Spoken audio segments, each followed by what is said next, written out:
శ్రీ గురుభ్యో నమః. ఓం సదాశివసమారంభాం శంకరాచార్యమధ్యమాం తత్వవిదానందపర్యంతం వందే గురుపరంపరాం. ఓం శ్రీ గురుభ్యో నమః. పూజ్య గురుదేవులు తత్వవిదానంద సరస్వతి స్వాముల వారి దివ్య చరణారవిందములకు ప్రణమిల్లుతూ పరిపూర్ణ పరబ్రహ్మస్వరూపులకు ప్రియాత్మ బంధువులారా, ఓం.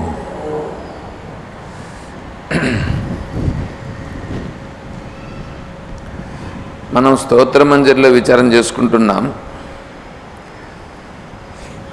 గురు పరంపర చెప్పుకున్నాం. గురు పరంపర ఇంక వాళ్ళందరినీ పరంపరగా చెప్పుకున్నాం. మామూలుగా గురువులు 3 కేటగిరీలుగా ఉంటారు. గురువులు 3 కేటగిరీలు. అంటే వాళ్ళను మార్జాల కిశోర న్యాయమని, మర్కట కిశోర న్యాయమని, మకర కిశోర న్యాయమని 3 రకాలుగా ఉంటారు. మార్జాలం ఏం చేస్తుంది? పిల్లల్ని పెడుతుంది, ఒక జాగాల్లో పెట్టదు. అది ప్లేసులు మార్చి మార్చి చేస్తుంది. తర్వాత ఏం చేస్తుంది? ఎప్పుడన్నా ఒక ఎలకను పడుతుంది, చూసినారా? అది ఎలకను పట్టి ఆ చిన్న పిల్లి దగ్గర ముందర పెట్టి ఆటలాడడం కదా, దాన్ని ఎలా పట్టాలని, ఎలా వేటాడాలనేటువంటిది దానికి ట్రైన్ చేస్తుంది. అది ఆ పిల్లి తన పిల్లకు నేర్పిస్తుంది. అదే విధముగా ఈ గురువు శిష్యుని ఉద్దేశించి ఏం చేస్తాడంటే, తన దగ్గర పెట్టుకొని ఈ విషయాలన్నింటినీ కూడా దీన్ని ఎలా చూడాలా, ఈ ప్రాపంచిక విషయాల్లో ఎలా ఉండాలా, ఏ పరిస్థితులు ఎలా వచ్చినప్పుడు దాన్ని ఎలా చూడాలా, వాటన్నింటిని ఏం చేస్తాడంటే దగ్గర కూర్చొని పెట్టుకొని తనే వాటిని కూడా క్రియేట్ చేస్తూ కూడా దాన్ని శిక్షణ ఇస్తాడు. అది మార్జాల కిశోర న్యాయం. తర్వాత మర్కట కిశోర న్యాయం. మర్కటం అంటే కోతి. కోతి ఏం చేస్తుంది? కోతి పిల్లల్ని కంటది, కానీ పిల్లల్ని పట్టించుకొస్తాను. పిల్లే పట్టుకోవాలి, పిల్లే కోతిని పట్టుకోవాలి. అంతేగాని కోతి తన బిడ్డను గురించి పట్టించుకునే పరిస్థితి ఉండదు. అప్పుడు ఈ కోతి ఈ కొమ్మపై నుంచి ఆ కొమ్మకు, ఆ కొమ్మ నుంచి ఇంకో కొమ్మకు ఎగురుతూ పోతూ ఉంటుంది కదా. దానిని ఈ పిల్ల కోతి చూచి ఇది కూడా నేర్చుకుంటుంది. ఇది నేర్చుకొని ఆ ప్రకారంగా మళ్ళీ ఇది ట్రైన్ అవుతుంది. అదేవిధంగానే ఇక్కడ గురువు కూడా ఏం చేస్తాడంటే తన శిష్యుణ్ణి తనేం చెప్పేది ఉండదు, తను చెప్పడు, అడిగితే చెప్తాడు. తర్వాత ఏంటంటే తన పాటికి తను ఉంటాడు. తను పోతాండే విధానము, తను చేస్తాండే వ్యవహారము, దానిని చూచి శిష్యుడు నేర్చుకోవాలి. అతనే నేర్చుకుంటాడు, అంతే. తర్వాత మకర కిశోర న్యాయం. మకరం ముసలి గుడ్లు పెడుతుందట. ముసలి ఏం చేస్తుందంటే వచ్చి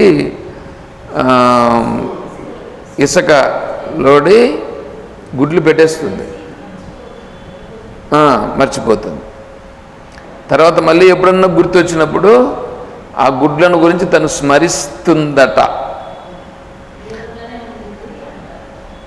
అప్పుడు గుడ్లు పొదిగి ఆ గుడ్ల నుంచి మళ్ళీ అవి పిల్లలు వస్తాయి. అదేవిధంగానే గురువు అనేటువంటి వాడు ఏం చేస్తాడంటే ఎప్పుడో ఒకసారి చూస్తాడు, ఆయనకు ఉపదేశం చేసి వెళ్ళిపోతాడు, మళ్ళీ ఆయన కనిపించేది ఏమి ఉండదు. మళ్ళీ ఎప్పుడన్నా ఆ గురువు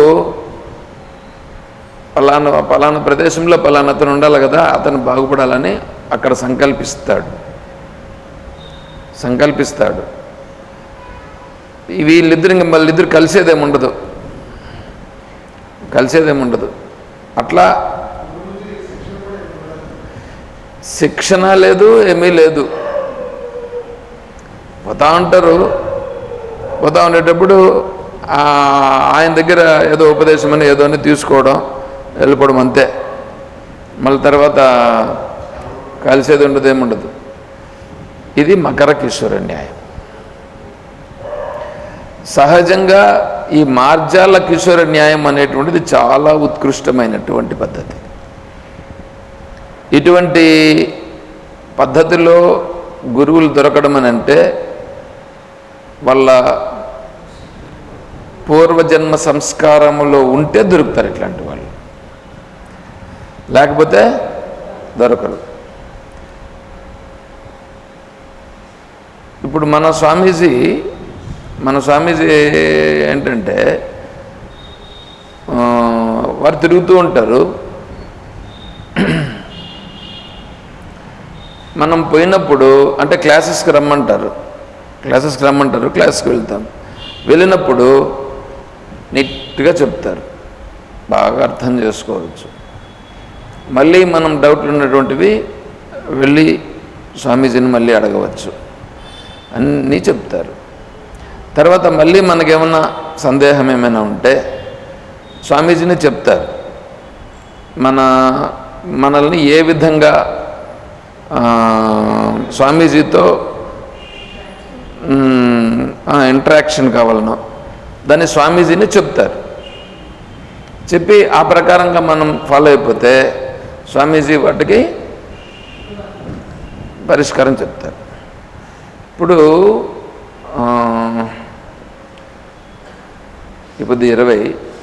15వ తారీఖు ఈ 15వ తారీఖు స్వామీజీ దగ్గర ఇక్కడ ఉపదేశం తీసుకున్నటువంటి వాళ్ళల్లో ఒకరు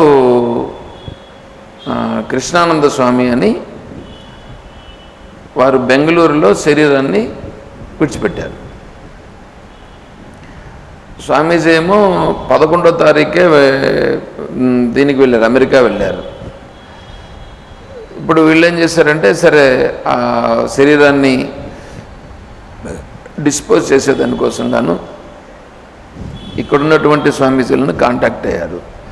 వాళ్ళు శరీర త్యాగం గురించి ఏదో చెప్పారు. వాళ్ళు ఋషికేశ్లో ఉండే స్వామీజీని అడిగి అక్కడుండే స్వామీజీ చెప్పినట్లుగా చేయమన్నారు. స్వామీజీ ఏమంటారంటే అసలు శరీరాన్ని ఎప్పుడో త్యాగం చేసేసినారు, ఎప్పుడో త్యాగం చేసేసారు కదా. ఎప్పుడు సన్యాసాశ్రమం తీసుకున్నప్పుడే శరీరాన్ని విడిచిపెట్టేసినారు. మరి ఇప్పుడు దాని గురించి ఇంకేం పట్టించుకోవాల్సిన పని లేదు. కాకపోతే ఆ శరీరం అనేటువంటి దాన్ని అట్లే విడిచిపెడితే కొద్దిగా సమాజానికి ఇబ్బందిగా ఉంటుంది. కాబట్టి దాన్ని సమాజానికి ఇబ్బంది లేకుండా ఏ విధానంలోనైనా సరే ఒక విధానంలో దాన్ని డిస్పోజ్ చేయండి, అంతే. వీళ్ళు ఏం చెప్పారంటే ఇక్కడ ఉండేటువంటి వాళ్ళు షోడశి చేయాలని చెప్పి సలహా ఇచ్చినారు. అంటే 16 మంది సన్యాసులను పిలిచి ఒక్కోసారి 40 మందిని కూడా పిలుస్తారు. అంటే మామూలుగా ఇప్పుడు వీళ్ళు చేస్తారు చూడండి, వైకుంఠ సమారాధన అని చేస్తారే, అట్లా ఇది ఒకటి ప్లస్ మళ్ళీ 40 రోజులకు ఒకటి చేస్తారు, 16 రోజులకు ఒకటి, అంటే ఒక్కొక్కరు ఒక్కొక్క పద్ధతిలో చేస్తూ ఉంటారు. ఇక్కడ కొంతమంది సన్యాసులు ఏంటంటే ఇప్పుడు మామూలుగా ఉండేవాళ్ళు బర్త్డేలు చేసుకుంటారుగా, ఇప్పుడు అందరూ బర్త్డేలు చేసుకుంటారు. వీళ్ళు సన్యాసులు ఏం చేస్తారు తెలుసా? సన్యాసులు కూడా బర్త్డే చేసుకుంటారు. ఎట్లా? సన్యాసం తీసుకొని ఉంటారు చూడండి, ఆ రోజును వాళ్ళు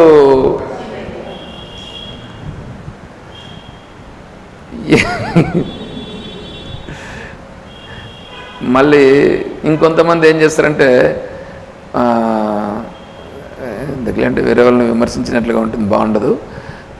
వాళ్ళు మిగతా రోజుల్లో అయితే మామూలు కార్యక్రమాలు ఉంటాయట, వీళ్ళ బర్త్డే రోజులుగానైతే కన్నా ఇంకా స్పెషల్గా ఉంటుందంట.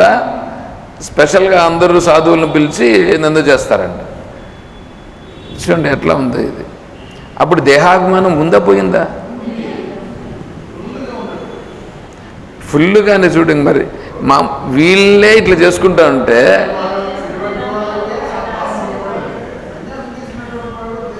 ఏమనాలి చెప్పండి? తర్వాత అదే ఇప్పుడు చెప్పాను కదా, దేహపతనానంతరము నేను ఫలానా ప్రదేశంలో నా శరీరాన్ని దహనం చేయాలి, కాళహస్తిలో దహనం చేయాలని చెప్పి ఒక స్వామీజీ రిజర్వేషన్ చేసుకొని వాళ్ళకు ముందే 40 మందికి వాళ్ళకి సంబంధించినవన్నీ ఏర్పాటు చేసి పెట్టాడు. ఏమనాలి ఆయన్ని?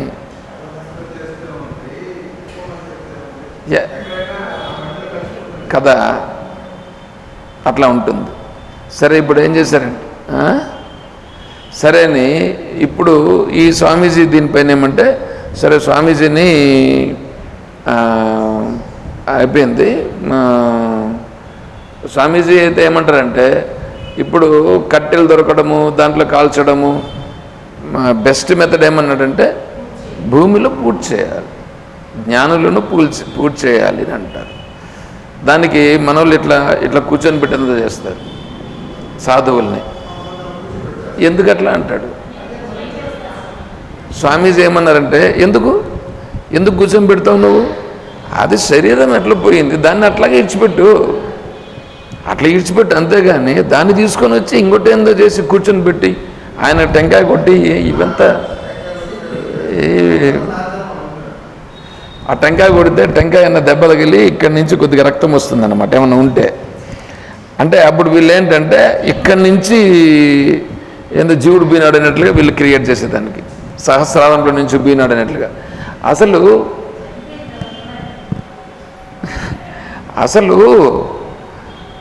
అసలు జీవుడు పోవడం ఏముంది? నిన్న మొన్న ఏదో చెప్పుకున్నట్లుగా ఉన్నాం మనం. జీవుడు పోవడం అనేది ఉండదు. ఇప్పుడే ప్రశ్నోత్తరంలో ఉంది, అదే శ్లోకంలో ఉన్నాం మనం. జీవుడు పోవడం అనేది అంటూ ఏముండదు.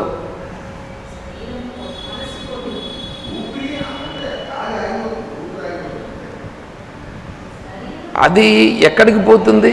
ఇప్పుడు యమధర్మరాజు గారు తీసుకుపోతారనంటే మనస్సు పోతుంది అని అంటున్నాను. మనస్సు అదంతా వస్తుందిలే, వివరంగా చెప్తాను నేను.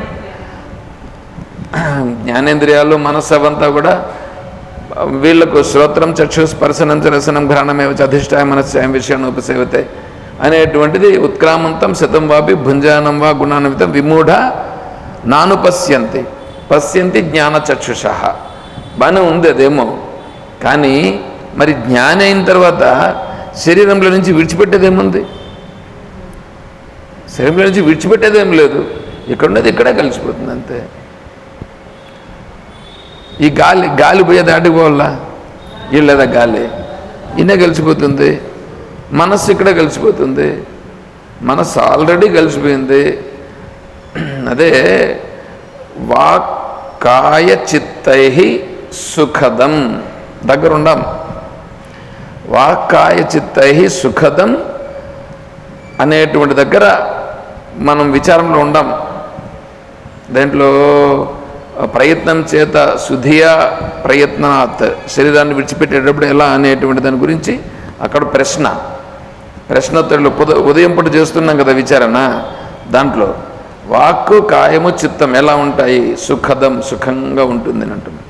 దాని వివరణ దాంట్లోకి వస్తాం, అప్పుడు తెలుస్తుంది. పోయేదేమి ఉండదు, ఇటు నుంచి పోయేదిలే వచ్చేది లేదు. ఇంకా అటువంటిప్పుడు పోయింది లేదు వచ్చింది లేదు. ఇంక ఈ శరీరమా, దాన్ని స్వామీజీ చెప్పేది అదే. ఇప్పుడు ఒక మాట అన్నారు, తండ్రి శరీరాన్ని విడిచిపెట్టాడు. ఇప్పుడు ఆ తండ్రి శరీరాన్ని కొడుకు ఏం చేస్తాడు? కాల్చడం ఏదో చేస్తాడు కదా. ఇప్పుడు కొడుకే కదా అగ్ని పెట్టింది. అగ్ని పెట్టింది ఎవరు? కొడుకే పెట్టాడు, ఇంకెవరిని పెట్టాడా? కొడుకే పెట్టాడు. అంటే శరీరాన్ని ఏం చేశాడు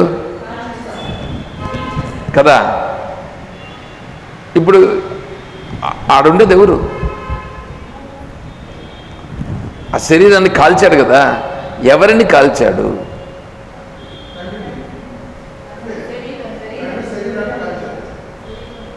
శరీరాన్ని కదా కాల్చాడు. శరీరాన్ని కాల్చాడా, తండ్రిని కాల్చాడా? శరీరాన్ని కాల్చాడు కదా. ఇప్పుడు బ్రతికున్నప్పుడు మాత్రం నువ్వు తండ్రిని ఎందుకంటావు?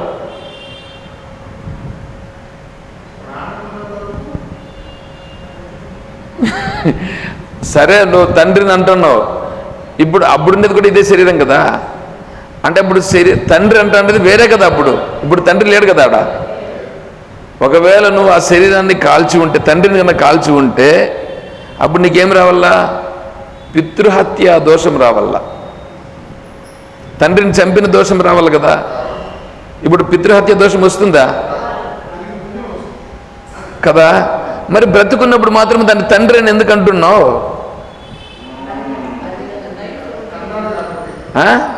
ఎవడు కనింది? ఎవడు కనింది? ఆ శరీరమా?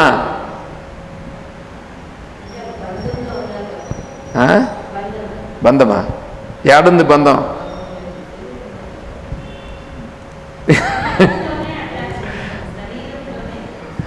శరీరంతో అటాచ్మెంట్ ఎట్లా ఉంది? అదే కదా ఇప్పుడు వస్తా నెక్స్ట్ టాపిక్ అదే అన్నమాట. ఇంకొకటి చెప్తున్నా, ఇంకొక మాట అన్నారు స్వామీజీ.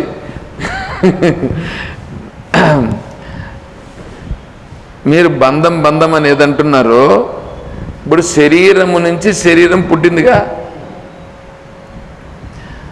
స్వామీజీ దానికి ఏమని పేరు పెట్టంటే, ఫిలాసఫీలో ఒక పేరుంది, ఎస్టిడి అని అన్నారు, సెక్షువల్లీ ట్రాన్స్మిటెడ్ డిసీజ్. ఏంది? జన్మ ఏంటి? ఇప్పుడు సెక్షువల్లీ ట్రాన్స్మిటెడ్ డిసీజ్, శారీరక సంబంధము చేత పుట్టినటువంటి జబ్బు, వ్యాధి. ఇప్పుడు ఆ వ్యాధి బంధం ఎట్లవుతుంది నీకు? అర్థమవుతుందా?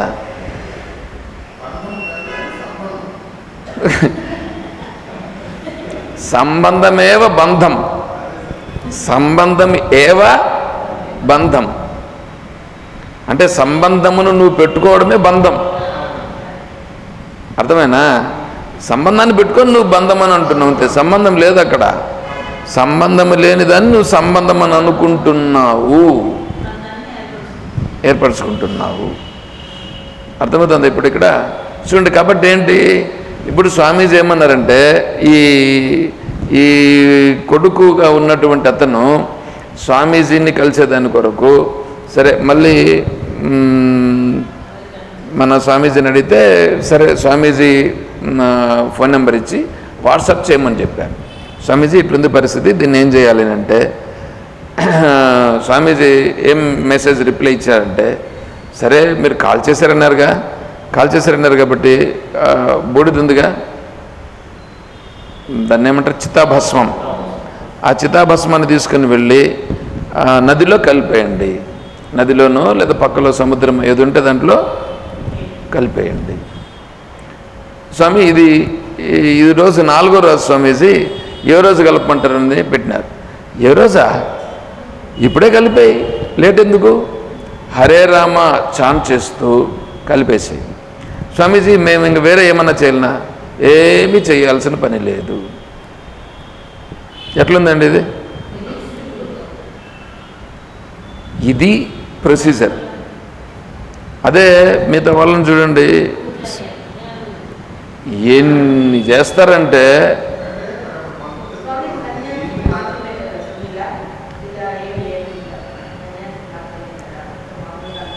సన్యాసికి వీళ్ళ గురించి కూడా టాపిక్ ఉంది, మీకు చెప్తే అవన్నీ మళ్ళీ మీరు పెద్ద తలకాయ నొప్పి అని అంటారు, నన్ను మళ్ళీ ఉండనీరు, ఇట్లాంటివంతా వినరు మళ్ళీ నా దగ్గర.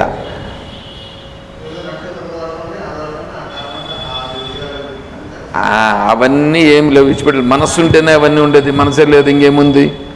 చూడు ఎట్లా ఉందో, అర్థమవుతుందా? దీంట్లో ఉపనిషత్తుల్లో కూడా, ఈశావాస్య ఉపనిషత్తులో కూడా వస్తుంది మరణం పైన ఎట్లా చేయాలనేటువంటి దాని గురించి కూడా. దాంట్లో కూడా ఒక విషయం కూడా ఉంది. సరే, అది టాపిక్ వచ్చినప్పుడు మళ్ళీ దాన్ని చూద్దాం. ఇప్పుడు ఇక్కడ విషయం ఏంటంటే, ఎంత సింపుల్గా ఉంది స్వామీజీ చెప్పింది రిప్లై కూడా. ఇప్పుడు స్వామీజీ అన్నింటికి, ఇప్పుడు స్వామీజీ అమెరికాలో ఉన్నారు, అమెరికాలో ఉన్న ఇక్కడ జరుగుతూ ఉండే దానికోసం ఎంత డీలింగ్స్ ఉన్నాయి అంటే, స్వామీజీ ఒకటి చెప్పారు, ఋషికేశ్లో సన్యాసం తీసుకోవాలి అనగానే అంటే స్వామీజీని వేరే వాళ్ళు ఎవరు అడిగారన్నమాట. 3 సంవత్సరాలుగా అడిగారు, నీకు వద్దయా, ఇప్పుడు వద్దు, నువ్వు స్వామీజీ ఏంటో సలహాలు ఇచ్చారు, అవి చేయమని చెప్పారు. అది ఆయన చేయకుండా ఋషికేశ్కి వచ్చేసి, స్వామీజీ నేను ఋషికేశ్కి వచ్చాను స్వామీజీ, నెక్స్ట్ వీక్లో వాళ్ళు సన్యాసం ఇస్తామని అంటున్నారు, మీరు ఇస్తారా, అక్కడ తీసుకుంటున్నా అని అడిగారు. వెరీ గుడ్, క్యారీ ఆన్ అన్నారు స్వామీజీ. స్వామీజీ ఏం ముల్లాజానే ఉండదండి నిజంగానే. స్వామీజీ దగ్గర చూస్తే కన్నా కట్ చేసే సమయం వచ్చిందనుకోండి, ఎంత సింపుల్గా కట్ చేస్తారంటే, సింపుల్గా కట్ చేసి వెళ్ళిపోతుంటారు అంతే. స్వామీజీ పోతున్నారు, నేనేదో మాట్లాడాలని పోతే చూశాడు, చెప్పండి, మళ్ళీ కంటిన్యూషన్ లేదు, మళ్ళా చెప్పండి చెప్పేస్తే క్లియరా, ఓకే ఇంక నువ్వు వీళ్ళు నా దారి నేను పోతా అంతే. నా విషయం ఏందో చెప్పినామా, అయిపోయిందా, నీ దారిలో నువ్వు పో, నా దారిలో నేను పోతా. నీది క్లియర్ అయ్యిందా లేదా, లేదు స్వామీజీ ఇంకా కొంచెం. సరే, రూమ్ దగ్గరికి 11 గంటలకు రా, సమయం చెప్పేస్తారు ముందుగానే, సమయం 11 గంటలకు రా. ఏ సమస్య అయినా సరే అన్నింటికీ సొల్యూషన్స్ అన్నీ క్లియర్గా చూపిస్తారనమాట. చూపించి ఆ మార్గంలో ముందుకు పోతాయి, క్లియర్ అన్నింటికీ సొల్యూషన్ జరుగుతుంది. మా అమ్మకు ఆరోగ్యం బాగాలేకపోతే స్వామీజీకి ఫోన్ చేసి అడిగాను, స్వామీజీ ఎట్లుంది స్వామీజీ, అమ్మేమో ఎట్లంటా ఉంది స్వామీజీ అంటే, అమ్మ అంటా ఉండేది కరెక్టే, అది నిజంగా ఉందో లేదో మనకెందుకు, అదంతా వద్దు, నువ్వు హాస్పిటల్కి తీసుకెళ్ళి హాస్పిటల్లో నువ్వు జాయిన్ చేయించు. అమ్మ ఏమంటుందంటే, ఇది ఏం జరిగితే అది జరగనీలేనంది, ఏం జరిగితే అది జరగనీలేని పైకి అంటారు, ముందు హాస్పిటల్కి తీసుకెళ్ళు అంది అన్నారు. సరే, మళ్ళీ హాస్పిటల్కి తీసుకెళ్ళి ఏదో అవన్నీ జరుగుతాయన్నమాట. అంటే ఏంటి, వాటిల్లో కూడా నువ్వు ఏదైనా సరే. ఇప్పుడు అదే దీంట్లో ఇక్కడ ఋషికేశ్లో ఆయన దీక్ష మళ్ళీ పోయినారు, 200 మందికి ఒకసారిగా సన్యాసం ఇచ్చినారు. అందరినీ లైన్గా కూర్చొని పెట్టేసేసి ఆయన ఇప్పుడు ఇట్లా కూర్చున్నాం కదా, ఇక్కడ ఇట్లా కూర్చొని వారు ఇట్లా కూర్చుంటారు, అందరినీ 200 మందిని లైన్గా కూర్చొని పెట్టి, వీళ్ళు కొంతమంది ఉంటారు, వాళ్ళకి ఏమేమి చేయాలో చెప్తా వస్తారు, అందరికి 200 మందికి ఒకసారిగా ఇచ్చేస్తారు, అయిపోయింది. అందరూ స్వాములు అయిపోయినారు. దీక్ష మన స్వామీజీ కాదు, మన స్వామీజీ ఇచ్చేది దానికి అమ్మో. చూసారా, మా సన్యాసి దీక్ష చూడండి, తెలుస్తుంది మీకు.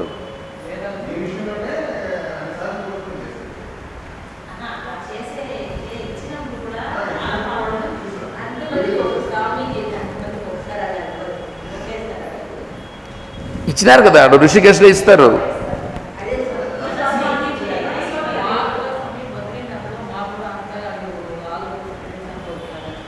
అట్లా ఇస్తారు. అట్లా ఇచ్చేసి మళ్ళీ బయట వచ్చేసిన తర్వాత ఇప్పుడు ఆయనకు స్వామీజీని అడిగారు చూడండి, అతనికి ఏం చేయాలన్నా ఏం అర్థం కాల, ఏం చేయలేమో అర్థం కాక స్వామీజీకి ఫోన్ చేసి అడిగారన్నమాట, స్వామీజీ నేను దీక్ష తీసుకున్నాను స్వామీజీ, నన్ను ఏం చేయమంటారండి. ఏం చేయమంటావేంది, ఏం చేయమంటావేంది, నీకేం చేయాలనిపిస్తుంది చెయ్యి, నీకేం చేయాలనిపిస్తుంది చెయ్యి, అంతే కదా. ఇప్పుడు స్వామీజీ ఏం చెప్తారు, అదే ఇప్పుడు మాకు అట్లా కాదు. నేను ఇప్పుడు ఈ ఫ్లెక్సీ రెడీ చేశాను, ఈ ఫ్లెక్సీ రెడీ చేసిన తర్వాత స్వామీజీకి పెట్టాను, స్వామీజీ నేను ఇలా దీన్ని పెట్టుకొని మేము జరుగుతాం స్వామీజీ అంటే, dear Swamiji please carry on with best wishes పెడుతూ అని స్వామీజీ మళ్ళీ నాకు రిప్లై ఇచ్చారు. తర్వాత అదే బెంగళూరు పోయినప్పుడు మళ్ళీ స్వామీజీ చెప్పాను కదా, మిమ్మల్ని అందరినీ కూడా చూశారు స్వామీజీ. మిమ్మల్నే స్వామీజీ ఏమన్నారు తెలుసా, నేను దీనికి గీతా జయంతి కోసం పిలిస్తే గీతా జయంతిలో ఇట్లా భగవద్గీత పైన కాంపిటీషన్స్ కూడా ఉంటాయి స్వామీజీ, వాళ్ళు 10 నిమిషాలు అందరూ చెప్పేదానికి ఉంటుంది స్వామీజీ అంటే, అదే మామూలుగా ఆదివారం జరుగుతుంది కదా, వాళ్ళు చెప్తారు కదా, చెప్తున్నారే అట్లనా అన్నారు. ఏమనిపిస్తుంది నాకు చెప్పండి, ఏమనిపిస్తుంది చెప్పండి. అంటే స్వామీజీ ఎలా చూడండి ఎట్లా ఉంటుందో, మళ్ళీ ఏమీ తెలియనట్లుగా ఉంటాడు, మళ్ళీ ఏమీ తెలియనట్లుగా ఉంటే క్లాసెస్ బాగా జరుగుతున్నాయి మీవి అంటే మళ్ళీ స్వామీజీ అన్నారు. అంటే ఇంకా నాకు కొద్దిగా ఫస్ట్లో నాకు భయం అనిపించింది, ఏంద్రా స్వామి అంటే ఇంక స్వామీజీ చూసినారంటే ఎట్లా అనేసి అనిపించింది. మళ్ళీ స్వామీజీని బాగా జరుగుతున్నాయి అందేని అన్నారు. సరే అవంతా కూడా ఉంటుంది. అంటే ఇప్పుడు స్వామీజీ ఏమి ఇది మర్కట కిషోర న్యాయమా లేదా మార్జాల కిషోర న్యాయమా అంటే, చూసేదానికి మర్కట కిషోర న్యాయం మాదిరి ఉంది చూసేదానికి, కానీ నువ్వు ఇప్పుడు స్వామీజీకి ఫోన్ చేస్తే కూడా స్వామీజీ ఏం చెప్తారంటే, నీకేం కావాలో నన్ను కాంటాక్ట్గా వెంటనే రిప్లై ఉంటుంది. ఒకవేళ ఇప్పుడు 10:40 నిమిషాలకు ఇప్పుడు క్లాస్ ఉంది మన ఇండియన్ టైం ప్రకారం, 10:40కి అమెరికాలో మార్నింగ్ ఏదో ఉంది ఆ టైమింగ్, ఇప్పుడు క్లాస్ ఉంటుంది. స్వామీజీకి ఒకటే చెప్పారు, మెసేజ్ చేస్తే స్వామీజీ నేను చూసుకొని మీకు సరిపోయే టైంలో స్వామీజీ క్లాస్కి ఫోన్ చేస్తారు. మళ్ళీ చూడండి, స్వామీజీకి ఇబ్బంది ఉండకుండా మనకు ఇబ్బంది ఉండకుండా కరెక్ట్గా స్వామీజీ ఫోన్ చేస్తారు. అంటే ఎట్లుంది ఇప్పుడు అది చూడండి, ఎంత శిష్యుల పైన ఎంత కేర్ ఉందనంటే, ఏమడిగితే ఏ సందేహం ఉంటే ఆ సందేహాన్ని స్వామీజీ మహావాక్యాల గురించి తమరి ద్వారా నేను శ్రవణం చేయాలనుకున్నాను స్వామీజీ అంటే, నువ్వు చేస్తున్నావు కదా ఇప్పుడు, నువ్వు క్లాసెస్కి వచ్చాయి చాలు, క్లాసెస్కి వచ్చాయి, కాకినాడ క్లాసెస్కి వచ్చేసి, లేదు స్వామీజీ నేను హైదరాబాద్కి వచ్చి తమరి ద్వారా చేయాలనుకుంటున్నాను స్వామీజీ అంటే, హైదరాబాద్కి ఇప్పుడేం వద్దు కానీ నువ్వు కాకినాడ క్లాసెస్కి రా, నువ్వు చాలు అంటే డిసైడ్ చేసేస్తారు, నువ్వు ఏం చేయాలా ఎట్లా చేయాలనేటువంటిదంతా కూడా డిసైడ్ చేసేస్తారు. ఇది గురువులలో ఉండేటువంటి గొప్పతనం. అదే ఇంకా నేను ఇంతకుముందు ఉండేటువంటి నేను ముందు అమీర్ స్వామీజీతో ఉండేవాడిని. అమీర్ స్వామీజీ ఆయన నేను చిన్నప్పుడు ఉండేటప్పుడు స్వామీజీతో పాటుగా ఉండేవాడిని. వారు ముస్లిం, అయినా కూడా భగవద్గీత గురించి వాళ్ళు చెప్పేవాళ్ళు. స్వామీజీతో పాటుగానే నేను తిరిగేవాడిని.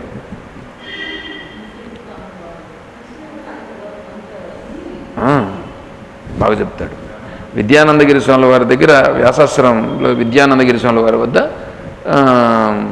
శ్రవణం చేశాడంటే ఏదో మా ఊర్లో ఏదో క్యాంప్ పెడితే ఆ క్యాంపులో విన్నారు, మళ్ళీ అప్పుడప్పుడు స్వామీజీ చెప్పేట్టు వినేవాడు. మళ్ళా స్వామీజీ దగ్గరనే తెలుసుకొని చెప్పేవారు, బాగానే చెప్పేవారు. సరే వారు ఉండేంతవరకు వారితోనే నేను దగ్గరలోనే ఉండేవాడిని. డ్యూటీకి వచ్చిన తర్వాత మళ్ళీ మామూలుగా స్వామీజీతో ఉండేవాడిని. కాబట్టి స్వామీజీ అంత ఏమడిగినా చెప్పేవాడు. అయితే నాకు కొన్ని డౌట్స్ క్లారిఫై కాల వారి దగ్గర. అప్పుడు నా స్థాయిలోనే నా మైండ్కి వారి దగ్గర కొన్ని క్లారిటీ కాల. కాబట్టి వారు మాత్రం దగ్గరగానే ఉండేవారు, ఏమడిగినా చెప్పేవారు. ప్రతి దానికి కూడా నాకు సొల్యూషన్ అక్కడ చూపించేవారు కొద్దిగా. అంటే నా అప్పుడు ఏజ్లో ఆ బుద్ధికి అది సరిపోయింది. తర్వాత వ్యాసాశ్రమానికి పోయాను. వ్యాసాశ్రమానికి పోయిన తర్వాత వ్యాసాశ్రమంలో నేను అనుకున్నంత నాకు దొరకలేదు. అంతకుముందు విద్యానందగిరి స్వామి వారు ఉన్నప్పుడు కొద్దిగా పర్లేదు, తర్వాత నాకు దొరకలేదు.